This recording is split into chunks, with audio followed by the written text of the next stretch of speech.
welcome to episode 1022 of the Player One podcast for Tuesday, June 30th, 2026. I'm your host, Chris Johnston. With me, as always, from Canada, Mr. Greg Seward. Yellow. How's it going there, sir? Pretty good. You know, it was kind of surreal this week, and I shared this with you and what's his name there on our Slack channel. My son got traded to a different team. How does that work exactly?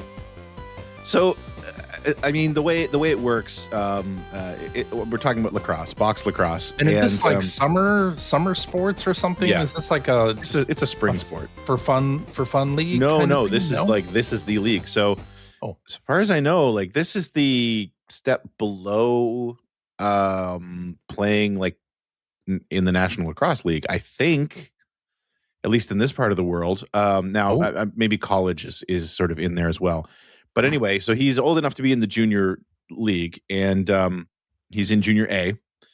And so the way that they do that to make around here, because we live in a very small province, to keep any team from sort of hoarding all the best players, if their organization tends to have the best players, they actually put them into a draft every year. And so, I mean, you know, the nice thing is that you can get drafted to, I think the furthest team way that you can get drafted to is like an hour from here. Okay. An hour's drive here from here. So is that what happened? Now you have to drive an extra hour. Luckily.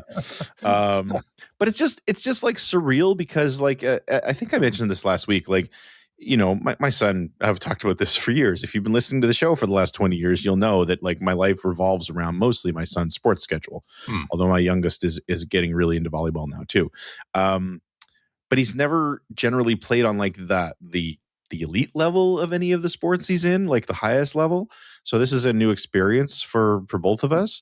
And it's just like surreal to like, he just called me one morning on my way to work. He's like, yeah, so my coach just called. I was like, okay. So I got traded. I was like, what? To what? Where? What's going on? It seems like the kind of thing that they would clear with you first. No, but that's just it. Because I mean, they literally like these teams own these players' rights as far as playing them on their teams. So you sign up for it. That's how it works. Okay, so, all right. I mean, they don't get paid or anything, but yeah. So it's surreal. It's not that big of a change. Actually, he got traded back to the Junior A division team from the organization that he played with through the lower ranks. So, and I mean, they're literally up the street. So like it was actually a better change. Like he's closer to home now. So that's great. But it's just weird. It's not anything I've ever experienced. And I mean, I'm not, you know, it's nothing like, you know, the NFL draft or anything like that. Like, you know, that's life changing, but it's just you got a little taste of that. You got a little, little local taste of that. I'm waiting for the contract. So and anyway, on the Wheaties box, get him on the Wheaties box. There you go. Yeah, exactly. So nice. But yeah. Well, that's great. That was the thing that was happening this week. So and we were talking before the show. So you're still falling apart, but I'm still falling apart. Not in any new ways. No, not in any new ways that I know of. Yeah. That's good. Once again, spending June like every week, either at urgent care or the doctor's office. And but I think I'm clearing up now. So I think I mentioned I had like rashes and all kinds of fun things. Last week, my capillaries under my skin decided to all burst, and you can kind of see it now on the live stream. It's easing up though. It was really red and really bad all over my body. So, you know, that's fun. That's what you want. That's really what you want. But otherwise, yeah, things are going all right. Great. So, yeah. Should we talk about video games? Sure. I mean, it doesn't look like anything happened this week. There's a lot of depressing stuff in the news, I think is part of the problem. It's very depressing. Yeah. So let's have something a little less depressing to start with. Grand Theft Auto 6. The pre-orders are open. the pre-orders are open. They opened last week. We have pricing announced. There's an ultimate edition, and we got pre-order bonuses all announced. So the standard edition is going to be $80 US, with an ultimate edition at $100 US. And all pre-orders include the Vintage Vice City pack, which has a bunch of like fun little extra cosmetics as well. And then in the Ultimate Edition, they have a bunch of things. Actually, like a lot of locations in the game will be locked unless you have the Ultimate Edition. That's total bullshit. Which I think is an interesting way to do it, like to really like make it part of the world. Like otherwise, these stores are closed to you, but it's it's a really long list. Like, it is a really long list. And I mean, you were saying how we're going to start with something that's not depressing. And I got to go ahead and say that this is depressing because... How so? Because people were thinking that the regular edition of GTA 6 was going to be $100. So it's only Canada, here in Canada, it is $110. Well, that's true. Yeah, in Canadian money. That's no, I mean, look, yes, it's not as expensive as I think we were all worried it was going to be. Yeah. It's still really expensive. Yeah. And I really don't like the idea that in an open world game, they're literally locking off pieces of it behind the deluxe version. Yeah. That really bothers me a lot, actually. I'll still play it. Of course you will. That, and of course, the other bit of news that happened along with these pre-orders is that we found out that the physical version of the game is not a physical version of the game. It's literally a case with a download code in it. There's a code in a box, and the game comes out on November 19th, but the physical edition will be available in stores on the 12th, a week before that, so that you can get the code in the box. Play it, right? You can redeem it and start preloading. Right. You can preload the game, but no, you cannot play it until the 19th. Right. Which, I mean, I get, but it's, I think we have to be careful in the way we say that, because when you say it's going to be available a week early, it's not really available a week early. No, it's available to preload a week early if you want to buy the empty case with the download code in it. Correct. And again, like and I've gone fully digital. Me too. And I know you did. I've been that way for 13 years. Right. So I mean, it doesn't bother me personally. I still think it's a little ridiculous. And I know, from this perspective, so games are expensive. Not just this game. Games in general have gotten very expensive. Mm-hmm. And yes, they have. The friend that I constantly refer to on the show, we were talking about this. He still buys physical. And the reason he buys physical is not necessarily because he doesn't collect. It's not that he wants to have physical copies so that he can keep them. It's because he can resell them. Right. And that's how he offsets the prohibitive price of video games at this point. Yep. He tends to buy things used, and then he turns around and he plays them quick, and then he tries to sell them, and usually sells them for maybe at most like $10 less than he bought them for. Yeah. So, he's able to continue enjoying this hobby he loves, but at a much reduced price. And this being a download code in a box, it kills that completely. Yes. And so it is depressing. Isn't that part of the whole strategy? No, the video it's game definitely industry has spent the last It's 40 definitely the strategy, but it doesn't to, mean we have to be okay with it. I know. Yeah. It is trying to destroy the used games market. And it seems like, I mean, if you remember, has done that. If you remember back in, well, that's it. I mean, they're swinging everything, or they're swinging this around pretty boldly because they know it's going to be the biggest thing this year by a mile. Yeah. But I mean, this happened before. They tried something like this before back in the mid 2000s when all the physical games you bought came with activation codes and things like that. Yeah, what was so that you couldn't resell them? There was like an online pass. There was like there was an online pass. There was a specific thing, but there was a big backlash to that. Well, there was a backlash. And then I mean, Microsoft started or talked about doing something similar with the Xbox One reveal, and there was a huge backlash there. And here we are. I mean, this is just the beginning of that happening again, although I feel like the backlash is getting weaker and weaker. It is in part because we are already over like the 70% mark people buying digital games. Like there is already an acceptance. So they need to change that wording and say that you're renting them long term. I mean that's right. You don't actually own it. As anyone who owned certain movies on their PlayStations found out this week as well. That's true. Yeah. I mean, yeah. It's upsetting. It sucks that we don't own anything anymore. That's true. So I don't really want to own anything anymore, to be honest. Yeah, but some people do. I mean, some people do, and that's cool. You know, I don't care anymore. Yeah, about that.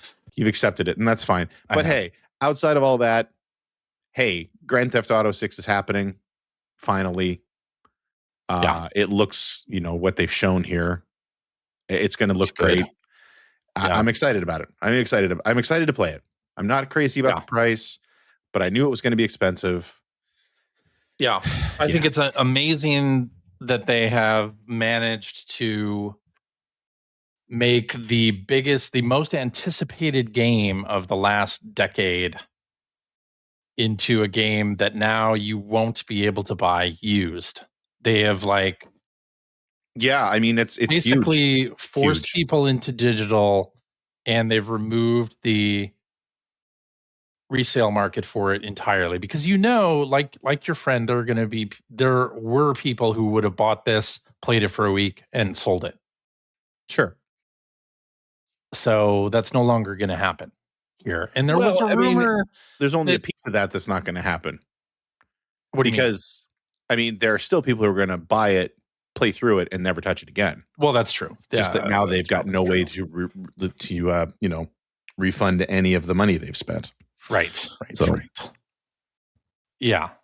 It's not a consumer friendly way to go, is all I'm saying. Not that consumer friendly is what I would accuse the game industry of anyway, but correct. I mean, we're going to talk more about that. It's just turning the screws a little bit more. Yeah. And if this is a game that or if you're the type of player that only buys one game a year, which is probably a lot of the GTA 6 audience, you're going to buy this game. I don't agree with that. This time it's going to be full price. I don't agree with that. But again, and we're going to get into this more because I'm looking at the rest of the outline here, and this is the best. This is as high as we're going to get as far as feel good moments. And there's a Sea of Thieves movie story in there. Come on. We're gonna end with that. But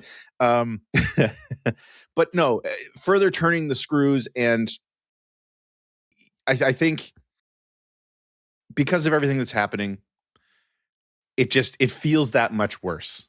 If we weren't facing down ridiculous prices for future consoles, current console prices rising at a ridiculous rate, this wouldn't hurt as much.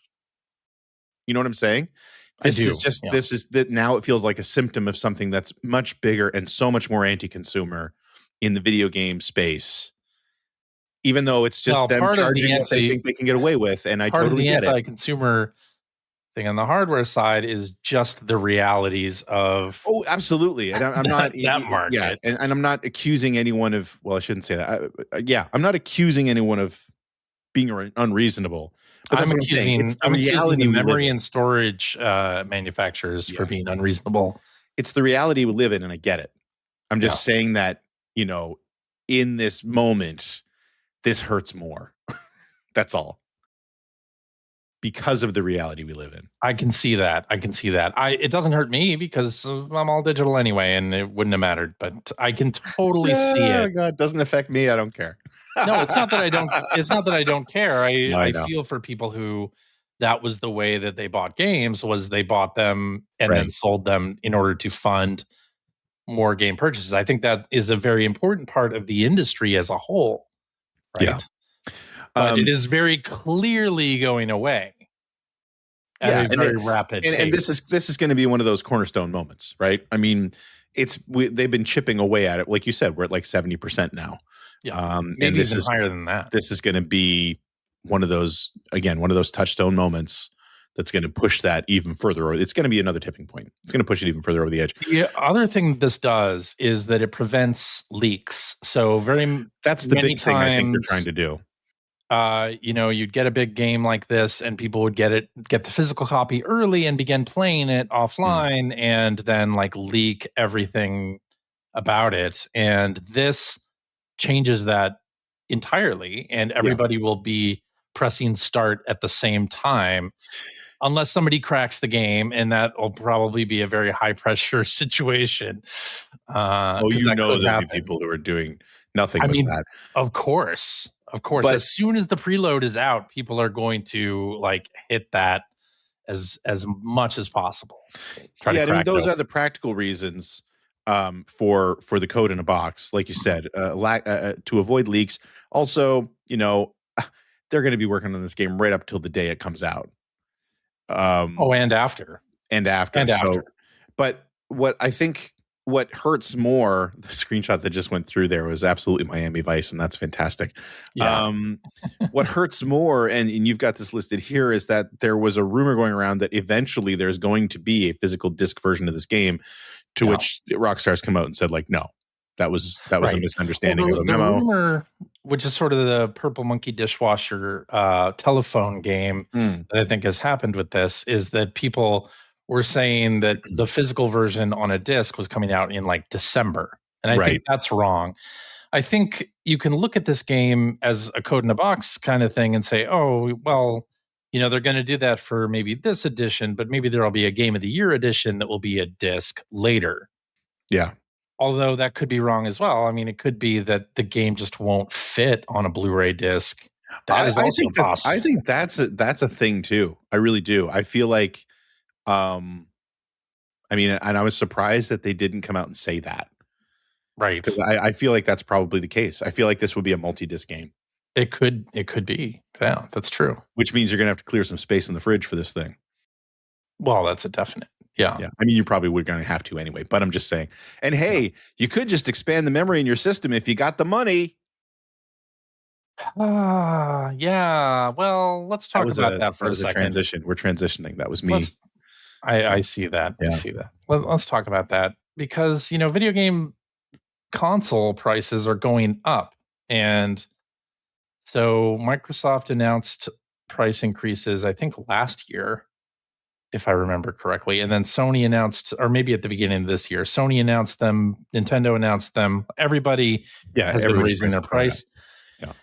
And this is hitting consumer electronics as well and other technology, like Apple just announced sweeping price increases to their hardware instead of like waiting for the fall product introductions. So everything is going up, which sucks. Even worse, in my opinion, Lenovo warns that memory prices will likely never return to normal. Never. Yeah.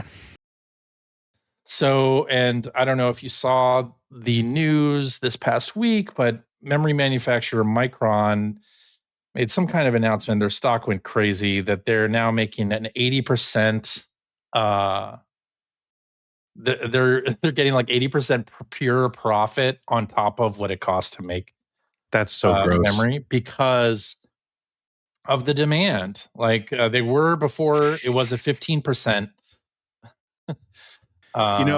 It's funny because, and I hesitate to say this, but it was really on my mind when I was reading this, and when I heard that story too, is I've been listening to. I don't want to get too deep into this. I've listened to the weirdos tell me how woke is going to kill video games for years now. Really, it's just pure greed that's going to kill video games. It's pure greed, not on the console maker's side. No, it's on the supply side. Exactly. Because that's insane. It's entirely because of the AI boom that this is happening, which AI boom is not going to go away. It is, but it's also the thing is what we're not paying for the shortage right now. We're paying for the speculation. Exactly. And that's the thing that frustrates the shit out of me, right? Is that prices are going to go up. Yeah. Naturally, based on supply and demand. But right now, we're paying a premium for the speculation of the supply and demand. Well, it's the speculation because companies have bought up the production time ahead of time, and which typically is what happens in the video game industry. Like with hardware, they contract with the manufacturer and they say we're going to make this many units, like we need this much. Like they go in contracts, right? So you look at Microsoft and their contract now has clearly run out from whenever they last increased prices. So they're looking at a new contract, and the prices being even worse, they have to do another increase in order to. I think this article was saying that an Xbox now is actually it. And every company is going to be this way. Sony, Nintendo. Yeah. Like I know that we've just had price increases from Sony and Nintendo. Actually, Nintendo's hasn't quite kicked in yet, but this is going to be like a repeated thing that's going to happen. Like you think that, okay, the prices on these rose once, how much higher can it possibly get? Well, as of now, isn't it like again. 300 more? Isn't it been 300? I think this article says that an Xbox now costs $300 more than it did at launch. Correct. Yeah. That's insane. To kind of look at it, the what is it? The Series S now costs as much as the Series X did at launch in 2020. And this is not us picking on Microsoft. No. It's just that they happen to be in the news this week for it. Right, because they announced on the 25th that they were going to increase prices. However, they didn't actually, in their little press release here, they didn't say what the new MSRPs are going to actually be. They just said it's increasing by $100 for the 512, $150 for 1 terabyte, and they're getting rid of the 2 terabyte model entirely. Which is like, good luck. If you need to buy more memory for your console, you have to do that by yourself. They're no longer subsidized because they don't want to deal with it. Because they don't want to deal with that price increase, the price of that themselves. Because they'd have to pass that on even further. I also find it so depressing. The article that you've got on screen right now is showing that they're sharing programs to make your consoles more accessible, like a buy now, pay later, or interest-free financing. It's a fucking video game console, right? These are the things. And also as if you couldn't go into debt to buy a console before, like as if these are entirely new things. Or they're also saying buy used or a certified refurbished console. This is insane. This is absolutely insane. It's killing me. It's killing me. It's killing me. And the thing is, and here's the thing, like the dude from Lenovo said the quiet part out loud. Yeah. In that, because I think he even says in that article that he's quoted, it's like even when supply begins to meet demand, prices aren't going to go back down. Exactly, they won't because the manufacturers have gotten used to that profit margin. Because they've gotten used to that profit. Exactly. And there's just another, I mean, this always happens. Don't get me wrong. It's always been this way. And I feel like being a video game consumer in Canada, we've seen this a lot more because I can't count the amount of times prices have gone up here based on the dollar. Yeah. Right? Oh, yeah. The dollar gets weak, prices go up. And it's a big joke because it's like you're always told, hey, the only reason this is happening is because the dollar's weak right now. And that's fine, but the prices never go back down. No, they won't. Right? Like the dollar gets stronger, the prices don't go back down. And we all lived it through the pandemic where prices went up because of supply chain issues was probably a legit thing.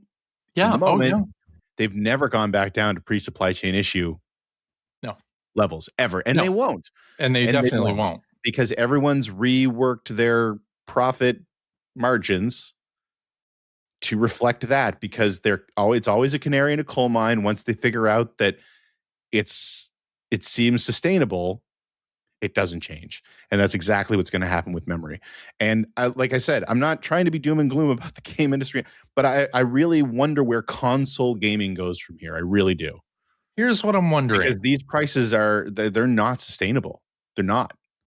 No. So north of $1,000 is the floor. Analysts debate whether the Steam Machine means PlayStation 6 and Xbox Helix. Well, cost $1,000 plus. And that is the common wisdom now, that the next generation of consoles is going to be over $1,000. Right. And this in part comes from Valve announcing last week that the Steam machine would start at $1,049 for a 512 gig model and $1,349 for a 2 terabyte model.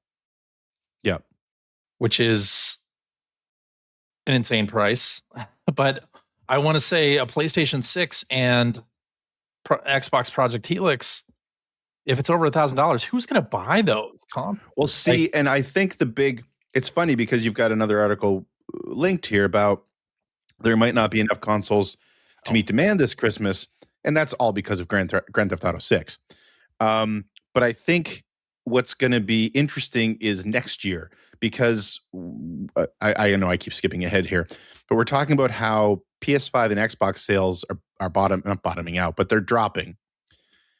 They've both had, I think, the worst May they've had since the consoles were released. Right. PS5 dropping 58%. 58%, yeah. And the Xbox has had its worst sales month on record. So worst May ever. Yeah, since 2000. So we're talking about like ever in the history of Xbox. Yeah.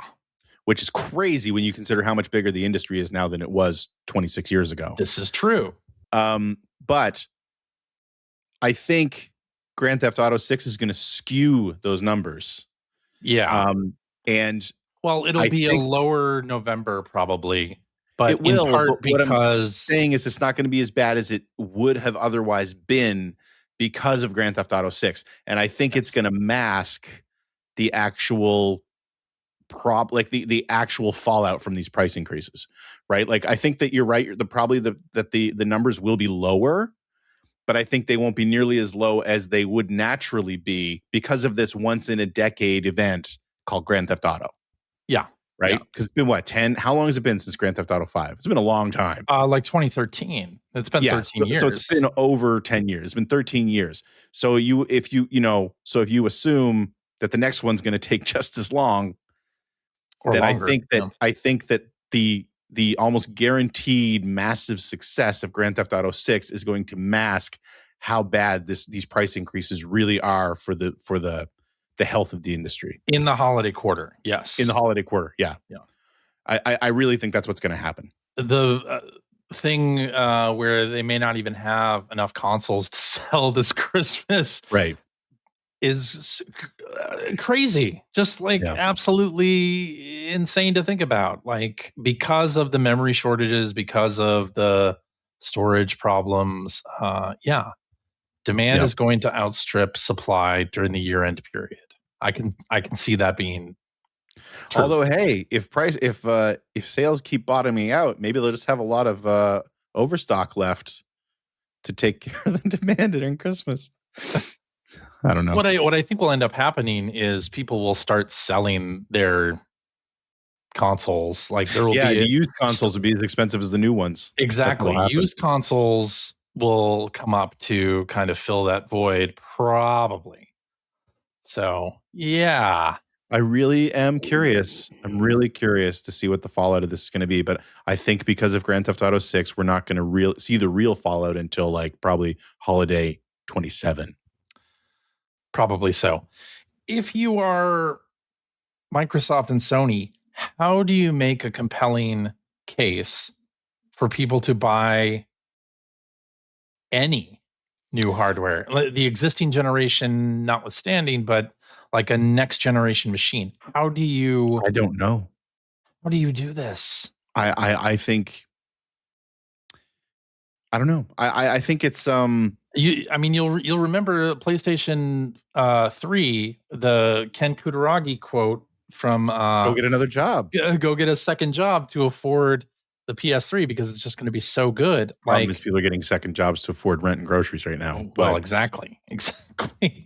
Like, that can't work again. But now we're looking at consoles that are going to be over $1,000 at launch. Like, did you ever think we would be here? Buy them like a car. This quickly. Dude, all you got to save up for is the down payment. Come on. Buy it on credit. Done. No, I don't know. I mean, that's one of the things I'm really interested to see, because it's to the point that I don't know if you even release what you would call a PlayStation 6. Because I think you need to go the iterative. I mean, they have been anyway, but I think you need to go the iterative console route, because we already had this problem, right? And we've seen this problem over the last couple of generations. Like, it took forever for the PlayStation 4 to stop being a focus. The last console transition we had, especially with the Xbox and the PlayStation 5, the transition took a lot longer than it normally did. Right. Normally you had like that overlap of games that were getting the last games out on the old console. The backwards compatibility changed that up a little bit, but I mean, it was like 2 years into this generation where we were still getting games that were still playable on the PlayStation 4. Yeah. Right. Yeah. I mean, you still, even now, when you go to buy a new game, sometimes like buy digitally, which version are you downloading? The PS4 or the PS5? The PS4 is still way more mainstream than it should be this deep into the PS5 generation. Correct. We're almost 6 years, 5.5 years into this generation. 20 years ago, it would have been long dead by now. Yeah. Oh, yeah. So I don't know. I mean, we already had this problem. When you layer on the fact that they're telling people to finance their consoles. Yeah. I don't know how you make that transition. I'm really curious to see. Yeah. And what game is going to make you want to drop over $1,000? What Grand Theft Auto 7 in 10 years or in 13 more years, maybe, for your PlayStation 7. Yeah, it's one of those things where I think now it's all due to this memory crisis, the component crisis that this is happened. I mean, game prices were always going to inch up. That was going to be one thing, but this is on a completely another level, unprecedented. Yeah, see, that's the thing. It's like with the game prices creeping up, the relief was that the consoles were getting cheaper. Yeah. Relatively speaking. But now everything's just creeping up. I shouldn't say creeping. I mean, console prices are leaping up. They're not creeping up. They're leaping up. Yeah, exactly. They're leaping up by hundreds of dollars. Yeah. Yeah, so Valve announced the price of the Steam machine. And they picked the right time to get into the console market, didn't they? Yeah, no kidding. I feel that. And I went from, I definitely want a Steam machine. I'm going to buy this thing as soon as it's available. I got my Steam controller in part to just prepare for the Steam machine. And when they announced the price, it was just like, nope. And then we got reviews about like the performance of the thing and everything. And I'm just like, I don't see the value at like, I would want to get the 2 terabyte unit just so I don't have to worry about storage. $13.49 is so much. It's more, and you look at the PlayStation 5 Pro, which is a 2 terabyte system that's $900 currently. It's like, should I instead get a PS5 Pro? Like, save the money that I would have spent on the Steam machine, get a PS5 Pro instead, and then make my main platforms the PS5 and the Switch too, and kind of use the Steam Deck as an indie machine or like for the occasional PC game. I mean, that's what I do. That's what I've been doing. I play the occasional game on Steam. Yeah, and that's why I have a Steam Deck, right? Yeah. And that's it. That's the only reason. And yeah, my primary machine is my PlayStation 5 and the Switch too.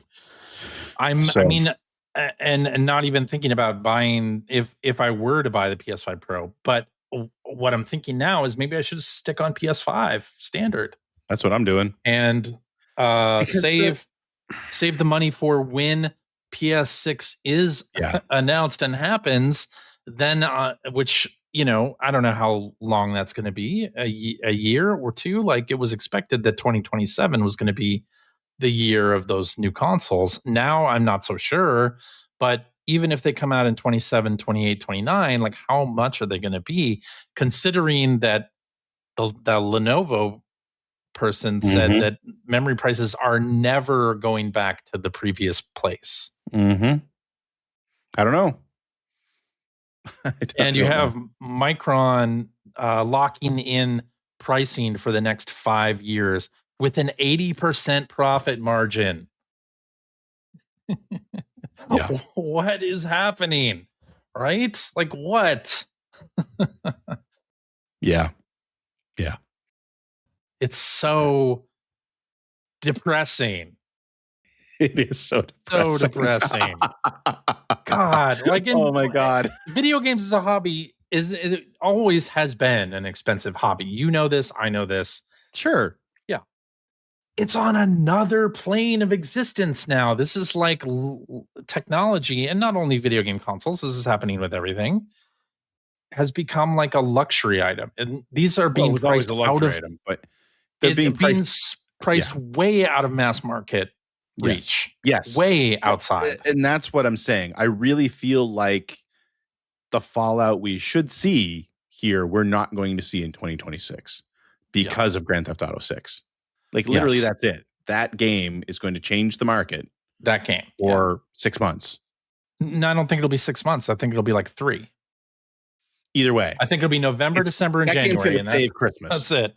That game is going to save Christmas for PlayStation, definitely. For Xbox, I'm not so sure. I mean, it's pretty telling. I read this somewhere, and I don't know if I experienced what people saw, but I read somebody complaining that when they turned on their PlayStation 5, they were hit with a Grand Theft Auto 6 ad. Yes.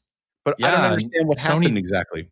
Sony did that, yeah. So you boot up your PlayStation 5, and you're immediately brought to a splash screen. Yes, that's what I thought too. Your feed that says it's available for pre-order now. There's a great example. Like that's Sony already signaling they're leaning on Grand Theft Auto 6. They're leaning. Did you update your Christmas? Did you update your PlayStation app on your phone, because now it is Vice City themed? Oh like it has the colors of GTA 6 on it. Sony is exceedingly leaning into this because, I mean, yeah, you're absolutely right. This is going to save Christmas for them. Yeah, for sure. Yeah. They want to be the platform that you play Grand Theft Auto 6 on. And I think it's likely to work, in part because Microsoft cannot stop stepping on rakes. That's own way. Yeah. Speaking of which, totally unrelated. I know we haven't even gotten to the rest of our news stories yet. Although we moved through the really depressing stuff. Well, not all of it, but most of it. I've been watching Psych Odyssey. Ah, yes. Which is, for anyone who doesn't, I don't know how I end up getting into it, but I'm like on episode 26 now of 33 about the making of Psychonauts 2. And I'm just into this section where the episode I just watched was where they signed the deal to be a Microsoft game studio. Oh man. And it's so depressing. I mean, it's so like and I mean, you know, you and I both, I mean, we're not close or anything, but we both know Tim Schafer. We both met Tim Schafer, super nice guy. It's been blood, sweat, and tears keeping that company running for as long as he has. Yes. And you can just see the weight lift off his shoulders in the episode where they sign that deal. They're talking about, I can finally give people raises, and I can finally, like, some of them have stock options that now they're going to get payouts for because they stuck with me through thick and thin and through the bad times. And he's just so happy and so relieved. And I feel so bad for future Tim. Mm-hmm. Yeah. With everything that's going on now. Right. We don't even know the fate of those studios. No, we don't. It is, you know, as we inch towards the end of Microsoft's fiscal year, which is at the end of this month. So maybe this week we might even be hearing about studio closures at this point, because Microsoft will at that point be setting up for the next fiscal year. So we'll see what happens. There might be some news this week. In other depressing news. I shouldn't laugh. It's so negative. This has been 40 minutes of the most negative we've ever been on the show. I know. And the funny thing is, video games are as good as they've ever been. Like this year, thinking about the games that I've been playing, and I know you feel this way as well. It's like we may have to have 10 games of the year instead of 5 because there are just so many good games right now. And then to have all this stuff happening, like studio closings, layoffs, hardware prices going through the roof, like it's absolutely insane. It's insane. Yep.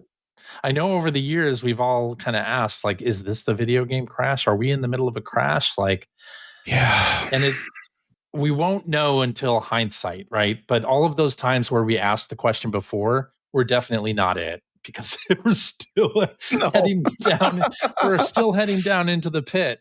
Yeah. Like, I don't understand. Anyway, further down the pit, Bungie, which is a studio owned by Sony and PlayStation, has announced layoffs. That includes right around 300 people in Washington State that got laid off. So the quote is, "These changes are necessary to best position the studio now and for the future. As you may know, they pushed out the final content update for Destiny 2, and that was previously their big service game. They launched a Marathon in the spring, which has not really hasn't that been a spectacular failure? No, I don't think I would say failure. I would say it hasn't met whatever blockbuster expectations they had for it. I think it has done pretty well. I mean, people seem to like it too. So, I mean, I'm not playing it because it's a competitive game and I really don't see a reason for me to play it. But a lot of people who are really enjoying it, and it seems to have done well enough, but not to the status of we're going to keep everybody at the studio and pumping out content for Marathon. Yeah. So, I mean, that's... And this is not me saying that this is justified or this is the way it should be, but I mean, that's kind of like in this service game world, sooner or later when those games die, I mean, you can't sustain the people you've had running that service. No, you can't. So, right. It's like when a restaurant opens and may be hugely popular, and then after it dies out, you can never regain that momentum that you had. Right. So you have to make changes. And we're seeing this with Bungie. I imagine like we've seen it already with Epic doing a lot of that with Fortnite. And I'm sure it's only the beginning of that whole thing. Yeah. So yeah, Bungie, not great news. Not great news at all. No. Yeah. Sucks. It does. Let's end the news section with a little bit of happy news. Okay. For me. Because Sea of Thieves, there's a live action movie in the works as Xbox plans more than a dozen adaptations, which will any of these ever actually see the light of day? Who knows? But the Sea of Thieves movie is like the main thing that people are, or that this story anyway is kind of pinning its whole news headline on. So maybe that'll happen. I mean, yeah, you got to be sort of trepidatious with this, right? Because how many it'd be fun to go over the last 30 years and see how many video game movies have been announced. Right. That never actually came out. So many. And we already have like so many that have been announced that have yet to happen. Like that Streets of Rage movie or, various other things. But yeah, so at least the movie rights have been shopped around and purchased. So we'll see. We'll see. Sea of Thieves, and then a Minecraft movie sequel, potentially Gears of War thing. I believe the Minecraft movie sequel will happen. Well, I definitely believe that. So we'll see if Sea of Thieves actually happens. Mm-hmm. I know somebody who'll go. I know 2 people who'll go see it in theater. Actually, I know 4 people who go because one of those 2 people will drag at least 2 other people with them. So possible, unless you're going to fly up to Halifax to go to the Minecraft or to the Sea of Thieves movie with us. I'll do that. I will do that. Go. Let's just go. Okay, that's put it on the record now. If the Sea of Thieves movie gets made and comes out, I will fly to Halifax to see the movie. Nice. Yeah. Everyone heard that. Everyone heard it. Yeah. Good. All right. We're finally through the news, and what a brutal freaking Yeah, that right. was. Let's talk about some video games that we hopefully liked, because Let's boy, talk oh about boy. games we've been playing. Why not? Let's kick it off with Star Fox, because I know both of us have been playing Star Fox and finished Star Fox. I finished it today. I finished my run on sort of the easy branch, which are the lower planets in the run. So you didn't get the true ending. I didn't get the true ending. No, I don't know if I got the true ending either, but I doubt that you did. hey, If you only beat it once. Did you only beat it once? I did only beat it once, but I beat it on the hard path. Okay. Well, I went to Venom 2. So, okay, maybe you did then. Did you get but I reduced the difficulty in the final mission. Oh, okay. Well, then so I don't know if that meant I didn't get the real ending or what. I really don't know. I see.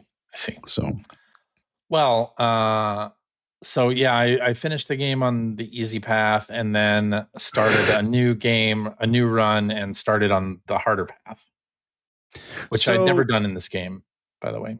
Yeah, Star Fox 64. I don't remember doing it anyway. So I have to say, like, I get why they sold this at a reduced price, because I haven't looked at the challenges and stuff like that. Yeah. But there's not, from the campaign side, there is not much game here. You can finish the game really quite short. quickly. Yeah. But there are, multiple levels that branch. Mm-hmm. And there's multiple paths that you can take through the system. And of course, the cinematics in between missions change for each of those. Yes. Depending on where you're going. And yes, they added a bunch of medals and things. And there's the multiplayer mode. So yeah, I mean, I do understand the reduced price, because this is a sort of content light game if you're looking at it in that respect. This is a game that is meant to be run through several times and enjoyed. You're meant to master it. Right. Yeah, because boy, the medals, I earned almost no medals. I don't have any medals either, because they hinge entirely on a pretty high kill count. Yeah. They don't call it a kill count. That's a very non-Nintendo thing to say. Right. And keeping your three compadres alive, or keeping them from escaping the battle, which is not easy to do. No, it is not. Especially in the later levels. Right. I will say, boy, I mean, I still think the characters are grotesque looking. Boy, is this game pretty, though. This game is real pretty. It looks really nice. Like, they hit on a really nice art style here. It's simplistic looking, but it's just got a really clean, shiny look to it that really works for this game. It does. Yeah. Especially and some of the later levels just look positively beautiful, like stunning. Yeah. I was just going to say, like, I don't know if you did this level or not. So when you get just outside of Venom, you have two options, and you have the easy option and the hard option. Mm-hmm. I took the hard option, which is a fight in amongst an armada of capital ships. Okay. It looks fantastic. Yeah. Although I will say, in some of the space levels, I don't know, did you notice this? It feels like it's not pop in, but there's a really short field of view. I didn't notice that. No. Ships are appearing pretty close to you, but it's done in such a way that it almost looks like they're being revealed through, like, I don't know, like a nebulous cloud or shadowing or teleporting in or something like that. I mean, partly because this is a remake of an N64 game that had pop in and fog and everything else. So it kind of has to be that way, right? But still, like, the bosses are pretty impressive looking. They were pretty impressive looking for N64 game back in the day too. That's true. But they look, I mean, the game looks really nice. I don't have any other way to say it. The game just looks really nice. I'm really happy with it, with that aspect of it. And the music too. I have to call out the music. The music is beautiful. They did a great job with the soundtrack. with re-recording the soundtrack and making it very orchestral. They did. It is so cinematic. It is just absolutely stunning, amazing. I love the soundtrack. I saw a lot of complaints online about the voice acting, but I think the voice acting is really great. It's fine. I did go back to 64 and play that this week. I thought the voice acting was very 90s, very over the top, very exaggerated. And I think people have nostalgia for that, which is why now that you get a performance that is more measured, that it doesn't feel right, because what you remember when you played this when you were 11 years old on the N64, as many people online talking about this are, that it doesn't feel the same because it's not the same. I think that's a really good point. I think if you were to take these recordings, and I mean, I know it's not 1-to-1, but sort of transplant them onto the old N64 game, they would be awful. Yes. And I think if you take the old N64 recordings and transplant them onto this, it would be awful. Yeah. Because you're right. The N64 game was way more kiddie cartoonish. It was. Right? This is cartoonish, but in a much more, I don't know how to describe it. Like I keep saying grotesque, but it's just in a much more mature way, I guess is the way to put it. I mean, they're not little kiddie cartoon characters. No, anymore, they're not. Even though they're rabbits and foxes and toads and things like that. But yeah, right. I think it's fine. I think the voice acting works. I'm trying to figure out a comparison and I can't come up with one. It's like something you enjoyed as a kid that was very kiddie and cartoony and now is like super serious. And I don't know. Transformers. I can't. Oh, maybe Transformers, maybe. But I think in this case, Star Fox is actually really good. I think Velen Studios that did the remake of this did an exceptional job. Like just absolutely exceptional. I will say, though, having said all that, the gameplay itself doesn't feel like it's improved at all. And because it hasn't, because it's the exact same gameplay. Exactly. And I think that I personally feel like that's a negative. I know that's what they were going for, and that's fine. They were successful. But I wish that hadn't been the mandate. I think this sets the precedent that they can do Star Fox with these visuals in this manner to positive comments, and that, okay, now where do you take it? Right? Sure. Where can this gameplay go? If this is the base, where can the next step be? And I think the studio that did this, Velen Studios, like is probably the best equipped to make that leap. I could see that. It's very similar to like, okay, let's say they had done a Luigi's Mansion remake before releasing Luigi's Mansion 2. It's kind of the same. They didn't. They released Luigi's Mansion 2 like, years after the original. And, the original Luigi's Mansion was not as well received as Star Fox 64. So I believe that Velen Studios could make a run at making a Star Fox sequel that takes this base and, makes it better, makes it even better, because they wouldn't have the shackles of Star Fox 64 on the next game. I see what you're saying. I think that makes sense. But yeah, that's the thing to me. And this is not me. I'm not saying like this is exactly what I expected. Don't get me wrong. Like this is I knew going in that that's what we were getting, and that's fine. And I think in that endeavor they were successful. But like I guess the way I want to put it is, I finished my run, and I was happy to put the game down. Really? Like I'm glad I experienced it, but I have no intention of playing it anymore. See, I do have intentions because as the game got more intense near the end, I was more frustrated. It was more frustrating than fun for me. Okay. And again, I realize that's a 1-to-1 translation of Star Fox 64, and back in 1997, that's fine. That was fine, but it's not now. And My patience was so thin by the end. I was so happy when the game was over. I'm kind of surprised that you feel that way. I don't know. Yeah. Like, to me, I'm just starting to like wrap my head around all of the mechanics and really having fun playing. I had fun playing through the easier route in the game. And back on the 64, I believe I finished it like in the office because I worked at EGM at the time, and then had no reason to purchase it because the game, I don't think, shows you all of these other things that you can do, and even tells you that there's another route that you can take or whatever. So I never did you in this game. I never did any of that stuff. Whereas in this game, they really put that forward and they make sure that you understand, hey, there's more content here for you to experience, and we want you to do that.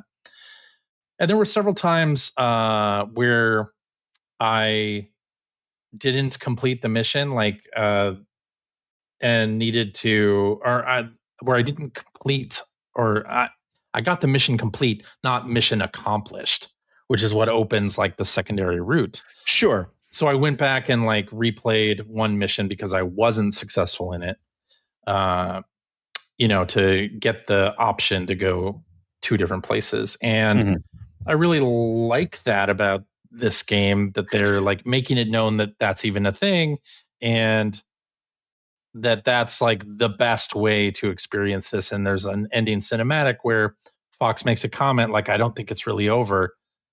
I don't even know if that was in the original 64 version, but yeah, to have them point everything towards, hey, play this a second time, third time, whatever. Well, I mean, in this fun. And then they have a lot of things to unlock as well, like information on all the characters and avatar and personalization items for the multiplayer, and also the avatars for the game chat thing. So there's a lot of content that is like locked that you can unlock that I don't think was in 64. No, I agree with you. And I do like that they're way more overt about that there's so much to unlock and there's so much to see, because if I remember, I don't know for sure, but if I remember correctly, you're right.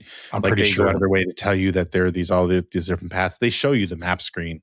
Yeah. They show you all the extra planets on the map screen. And they show you which levels have alternate paths. They show you all of that stuff. And I do like how natural that feels. Like, I like how if you follow Falco through a waterfall in one level, then you unlock the other one. Or in the train level, you can either destroy the boss or you can flip the 8 switches and divert the train, and the boss explodes that way, and that opens up a different path. I love all that. That's great. I love the mechanics of it. Yep. The gameplay itself, and maybe it's because I did the hard path.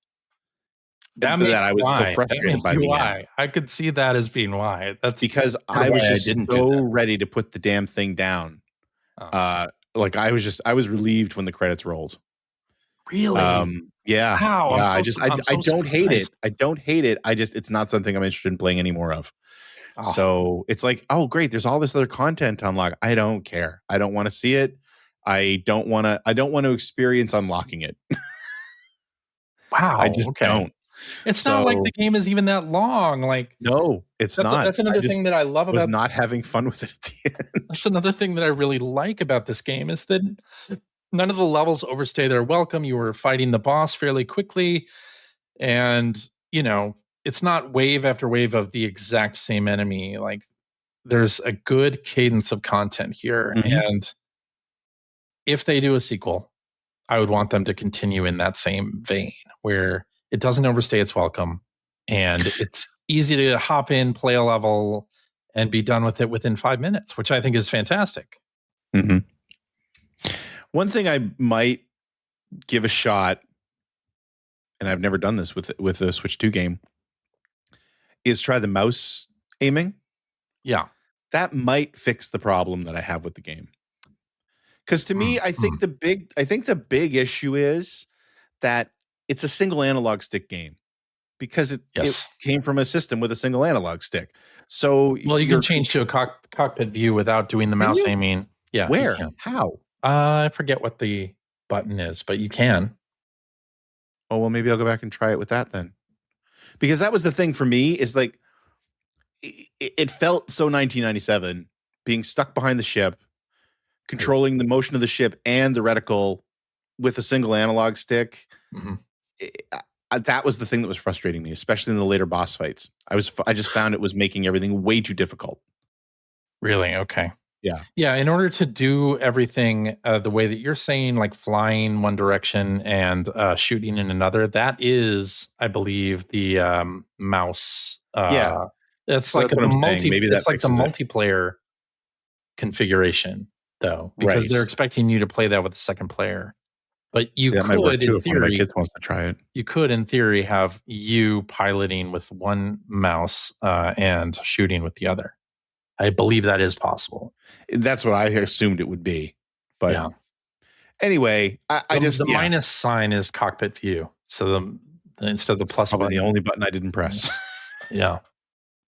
Okay. I might go back and try it in the cockpit view. That might fix it, because I did find myself, I actually said that my buddy was over here as I was playing one of the final levels. I turned the game off in disgust while he was here.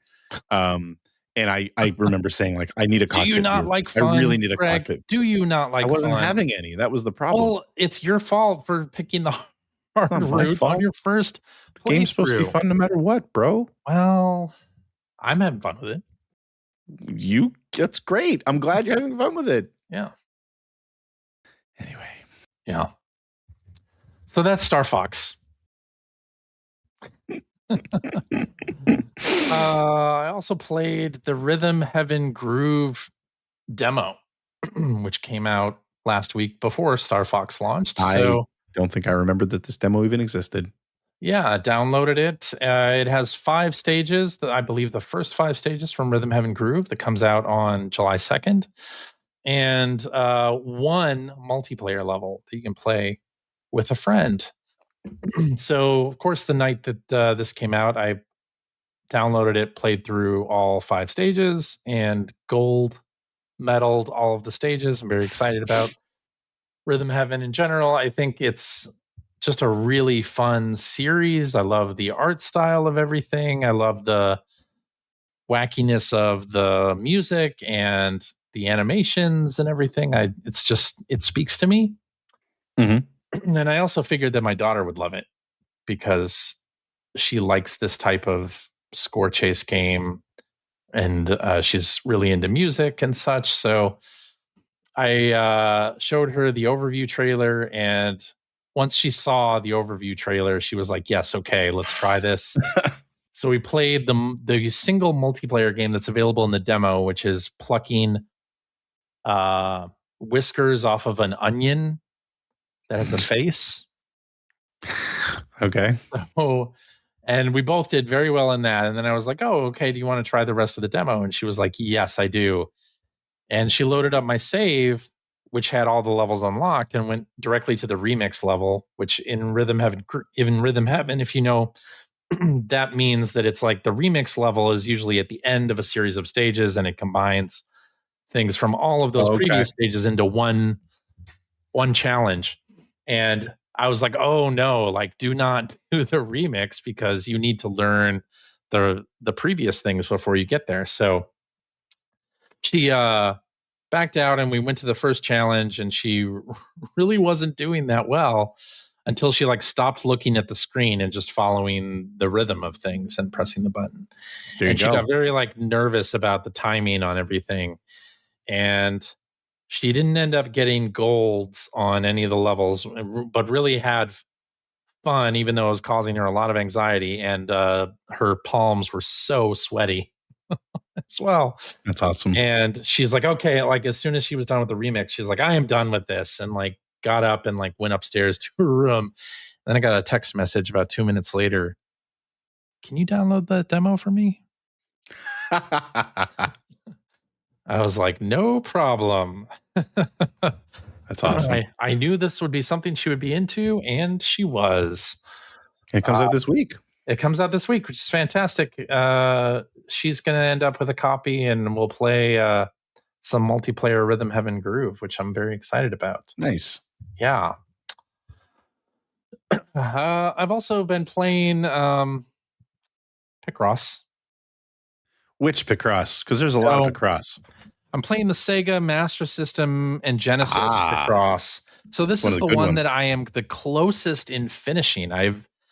downloaded so many of the Jupiter Picross series games, Picross S, and all of the Antiques series that are based on one particular publisher, like Konami, Namco, etc. But I've never actually finished any of those, like completed all puzzles. I am on the last page of Sega Master System and Genesis Picross. Well, it is the best one. So it is great. I really am enjoying it. Some of the puzzles, some of the 20 by 15s are so hard. Like I'll start one and I'll think it's going okay. And then all of a sudden I'll realize somehow I fucked this over. Somehow I fucked it. So I'll like quit out and be like, I can't, like I've already spent like a half hour on this that is now screwed up. So I won't continue. And so I'm on the last page of puzzles, and I actually did the very last no assist puzzle. Nice. So I've done that, and I've done like 4 other puzzles on that page, but I backed out of like 3 others as a failure. Come on, man. So yeah, I got to get to it. I've done a bunch of clip across too, like unlocked those puzzles, and that's been fantastic. I'm really enjoying Picross again, and maybe I'll actually finish one, which would be amazing. And that's all I've been playing. So, Greg, right. It's your turn. What have you been playing? I mean, the main thing that I played this week was Star Fox, but also Gitaroo Man came out. So I downloaded and played through that. Yeah. And I'm here to tell you that the lag is a problem. It is a problem. It is not I found it to be not as bad as previous music games that have been ported to consoles, but it definitely, there is lag and you have to adjust to it. And it's kind of difficult to do so. Yeah. And I found that, it took a little early on, it took a little bit of adjusting, and I found that I could do it. I think that, so the lag isn't bad enough that the dodging parts of the battles are impossible, because those can get pretty intense, especially in the shark level where you're being chased by that shark and the entire level is just dodging. Right. I found that the lag wasn't bad enough. Like there's enough of a buffer there that it doesn't hurt you too badly. But really, the playing sections where you're following the trace path, later songs where there's you have a lot of really short staccato notes. That was a problem. Yeah. I've played through Gitaroo Man so many times that I've got it committed to memory pretty much. And I've never performed as badly in that game as I did playing through it on the PlayStation 5. Right. I still made it through. I still finished the game, and it's still great. And I guess that's the thing, is you're still going to get a good experience out of this. And it's really nice to see the graphics being cleaned up like this. Like, the game's so pretty. I love the art style in this game. I always have. Me too. And it is playable. It's very playable, but it's not. You got to deal with the lag. It's not as easy as it should be. Right. If you were playing it on, say, a PlayStation 2 on a CRT. So, but yeah, still such a beautiful game. And I love the story in this game. The final levels with the legendary theme and everything like that. Like, it's all so great. Shout out to Phil when I got to the final stage where what's the name of the character? The main villain is doing his little what can you do? Fail in all things. It just reminded me of Phil, because we used to say that. We used to shout that at each other. Great game. I highly recommend. If you've never experienced it and you have access to it on your PlayStation, go download it and try it. I mean, it's like 20 minutes long. It's right. It is not a long game, and it's so charming. Yeah. Really, really recommend it. So $10 on PS5, or if you have PlayStation Plus Premium or Extra, I think. It's a steal at $10. Yeah. It really is. Like it's just such a great little game. It has trophies too. It does. It has trophies, and there's multiplayer. I've never actually played multiplayer in this game, I don't think. I think I did for our review way back when, and that was about it. I think, probably so. Yeah, you, me, and Jeannie. That's right. As we were always the trio that reviewed these cutesy little anime games. Animal Crossing. Yeah. And then the other thing that I went back to this week, actually, because I put it down for a little while just because of 007 First Light and Batman and Star Fox and everything like that. Vampire Crawlers. I went back to Vampire Crawlers because I was at... So there's a series, you have a series of levels and a lot of different floors in these dungeons that you go back and you can complete. But then every now and then you get to a choke point, which they call, they're bridges. And I think they're called like the Eenie Bridge, the Meanie Bridge, the Teeny Bridge, stuff like that. And they're really short, really intense, difficult levels where it's just a straight path and you fight like 4 battles in a row. There's like no chance to heal or anything like that. And I was stuck on the 3rd bridge for the longest time. And that was kind of why I put the game down. It's like I wasn't making any progress. I still liked it, and I could still go back to the other levels and, get some money and do some upgrades and things. So I was just like, that must be what's happening. I haven't gotten to the level of upgrades I need to get past these bridges, because that's really why they exist. So anyway, I went back and I forget there's like a 6th level dungeon that I had previously done, and I had unlocked a new crawler, and I forget his name, but I was using him just because the unlock list showed that, getting to level 40 with this character is one of the unlocks. So I went and did this dungeon using this character, and I had the best run I've ever had. It was awesome. I was doing 20 card combos. Oh shit! Okay, it was crazy. I was just like, I was in the zone. It was so great. Like, it was like, this is what this game is all about. Holy crap. 20 card combos and just crazy damage. And it was awesome. I was enjoying myself so much. Stupid amount. I stopped. So I was using one of the power-up cards that you can assign to your characters. The one that I like to use is that after you play 100 cards, you start each round with 1 more mana. Yeah. And I actually maxed it out. I noticed after a while that the counter wasn't on the screen anymore because I had played so many cards. I apparently hit the ceiling on how much mana I could start a turn with. That's amazing. Okay. It was awesome. I mean, I was just like, this is the best thing ever. I'm having so much fun. And then I went and I beat to whatever bridge that was, the Meanie Bridge. So I've unlocked a new level finally. Cool. I think it might be the last one. And the other thing with this run is I actually ended up fighting. So when you finish a level, after you beat the final boss in a level and you go to touch, like, the way a boss in each level works is like, if it's a multi-floor dungeon, there's a shovel. You finish the boss, you open a treasure chest, and then there's a shovel. And if you push against the shovel, you dig to the next level and you get a bunch of money. If you're in the final level of a dungeon and you push and start to dig in that shovel, your character turns around and the Grim Reaper attacks you and kills you. And that's how you leave the level. That's how your run ends. Mm-hmm. But I had earned so many revives in this run that I ended up fighting him for quite a while. I didn't beat him, but I'm sure you can beat him.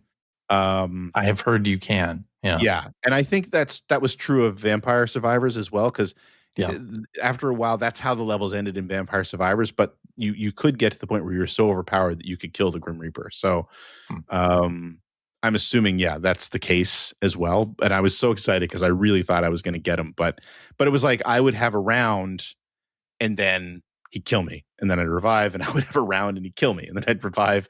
And I just ran out of revives after a while. So, but anyway, man, it was fun to jump back into that game. And I'm excited to probably after the show tonight go in and do another run on the new level that I've found, because I know I don't have a ton of stuff left on the unlock list, but I'm still discovering new cards and new abilities and so really excited to see what's next. It's a great game.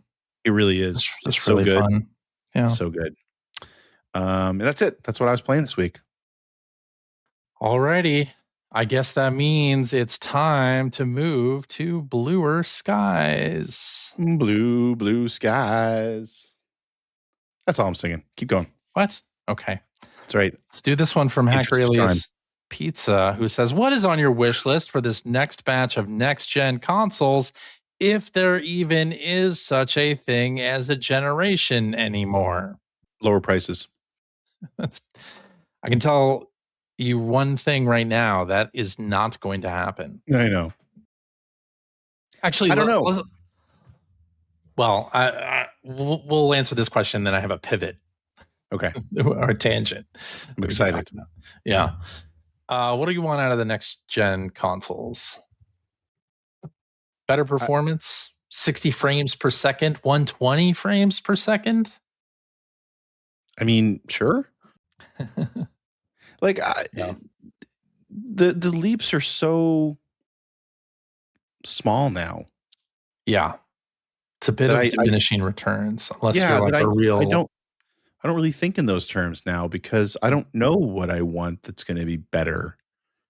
Yeah. You know, I'm not crazy. I'm not going to say that PlayStation 4 looks as good as PlayStation 5 or anything like that. But yeah, it's not, you don't get those huge leaps anymore. Right, you don't. For me, it's smaller things like I want quick resume to come to everything. Because I just think that was maybe the best thing that Microsoft did this generation. And I'd love to see Sony rip that off and do it. Who knows if that'll happen, but I'd love to see it. Yeah, and then, you know, better integration with things like Discord to organize multiplayer games and organize server or community game nights, that kind of thing. I think that would be cool. So, I mean, my list is really short, to be honest. Like, yeah, there isn't a lot of things that I'm like, I want this next gen, because I'm pretty much, we're already there. Like I mean, and you sound like you want systems upgrades. You don't necessarily, You're not necessarily talking about hardware upgrades. No, yeah, exactly. I'm not talking about like hardware features or PSSR 2 or 3 or 4 or whatever. Like, yeah, that stuff, that's going to happen naturally. Like, I don't need to concern myself with that, but I'm more interested in, how is the system going to make me engage more with games, or like find the community of players that play like I do, or, you know, find people to play multiplayer games that aren't going to like be toxic, that kind of thing. Yeah. So, yeah, we don't need new consoles for that. And we don't need new consoles for any of that, pretty much. The other thing that tangentially I want to talk about is, so all of the, let's say, consoles now are becoming a luxury item away from mass market. Like, there just isn't, they're not a mass market item anymore. Like, for so many console launches, like, remember Switch 2 or whatever, or Wii U, and people are like, oh, what's going to happen when your grandparents go into Best Buy and try to discern which console you have? It's like, well, now, since all the consoles are over $1,000, or Switch 2 is over 500, no grandparent is going to be buying them necessarily. Yeah, exactly. But so what I'm thinking of is like, what is going to replace this in the mainstream at the lower end of things? Like, what are our entertainment options if not technology options? Board games. And then, yeah, exactly. I was thinking maybe board games. And then I started thinking like, well, what, you have a company in the video game industry that historically has done a lot with like low tech, or like pivoting to, really curious where you're going with this, do something for the low end of the market. And then I'm thinking like, what would Nintendo do in order to address the low end of the market? Because Switch 2 over $500 starting price, like, is not the low end of the market anymore. No. And I don't think they can even put out a Switch 2 mini or a Lite that would be any cheaper, really. No. So what is there a thing that The Nintendo Amico? could do? No. The Amico is now $1,000. No. I'm wondering, like, I'm trying to get into the head of Nintendo, which I believe is a futile effort, but they've always been good at taking old technology, repurposing it, like doing something new and fresh with their technology. Yeah.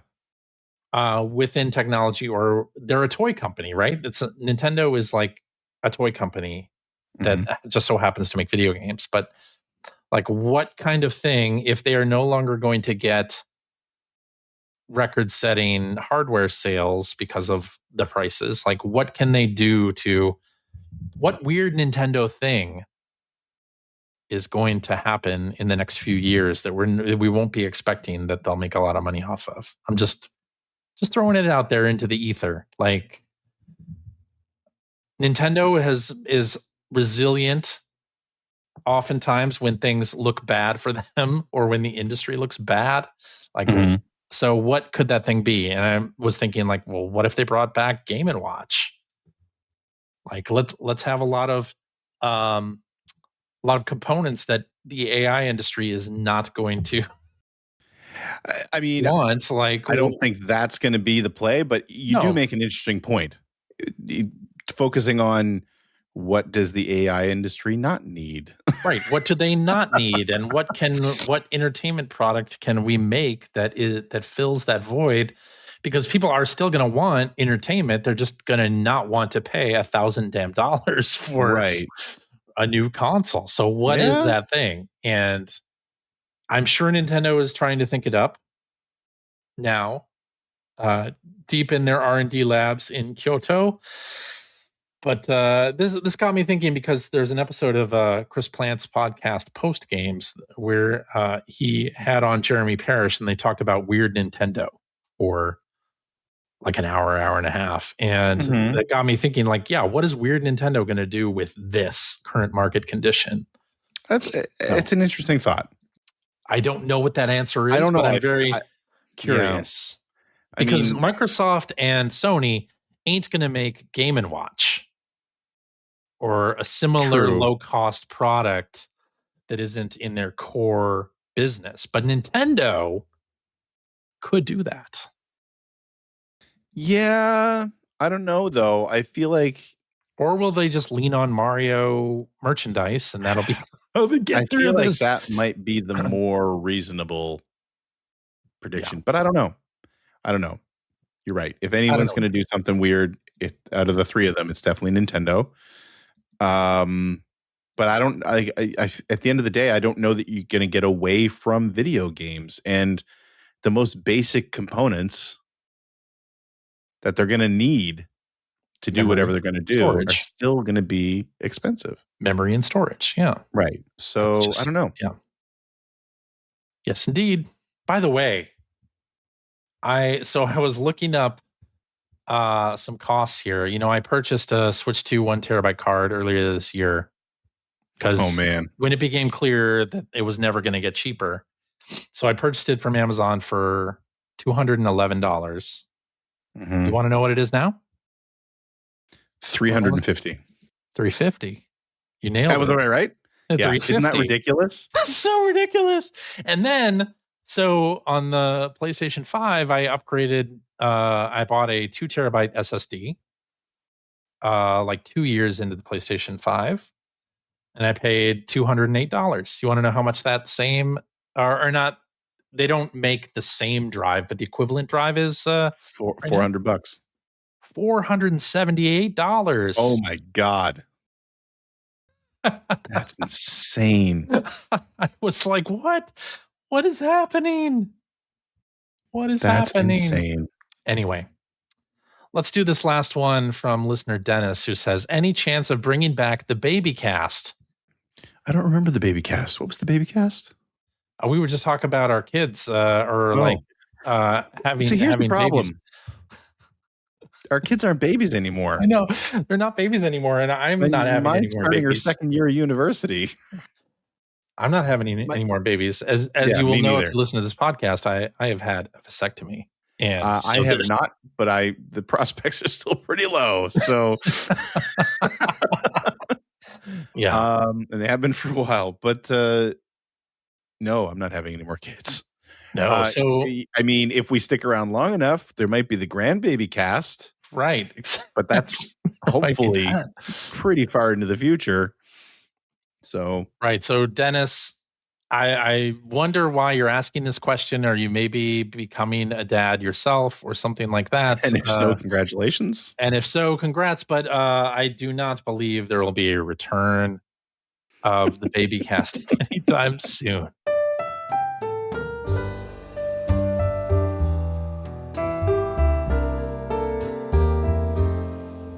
Alrighty, and that is our show for this week. Thank you very much for listening. If you have a question for us or would like to comment on something you heard, you can direct that to @P1 Podcast on the Blue Skies, or you can go to our internet website.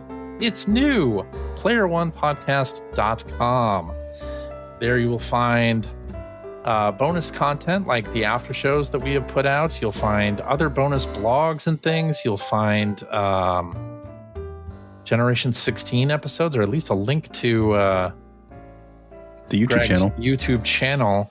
There you'll find a link to our Patreon page, our Discord, and there's show notes and links to all the things that we talked about during this episode right there on playeronepodcast.com.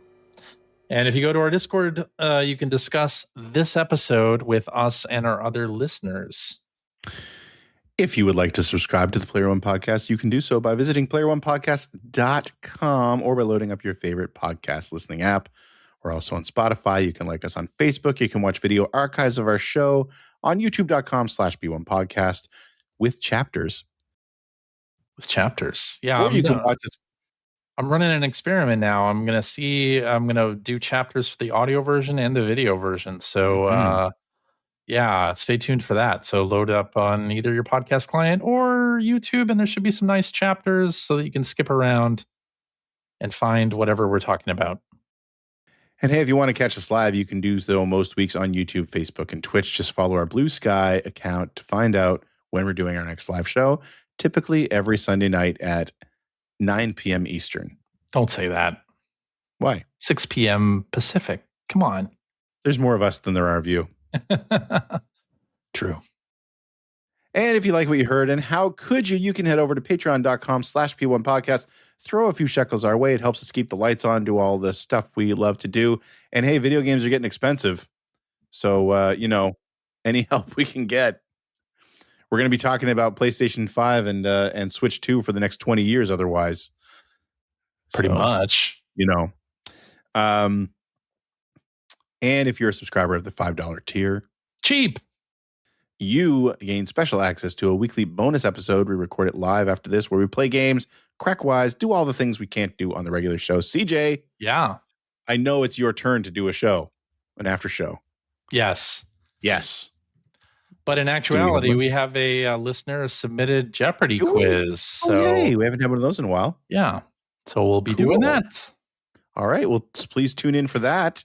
And if you have a few bucks left over, please consider supporting me on patreon.com/Greg Stewart, where $3 a month, also cheap, gets you early access to every video I release. Pretty deep in editing of the next Generation 16 episode, as well as the next Let's Read video. Nice. So hopefully those will be out in the near-ish future. CJ. Yeah. Thank you so much for hosting this week. Thank you, Greg, for joining me and letting me rant about what Nintendo might do at a low-cost entertainment option. I just think they got to bring back the cup and ball. Why not? Let's bring back the love tester. Let's bring back the robot arm. Yep. Let's do all of those. Convert some bowling alleys into shooting ranges, and let's just do it. Yeah. Maybe arcades are gonna come back. Maybe. Probably not. Probably not. And thank you, dear listeners, for tuning in and hanging out with us. We're sorry we're not a baby cast anymore, but like I said, if we stick around long enough, it might be a grandbaby cast. You never know what the future brings. That's true. Stay safe, be kind to one another, and we'll talk to y'all again next week. Bye-bye. Bye-bye.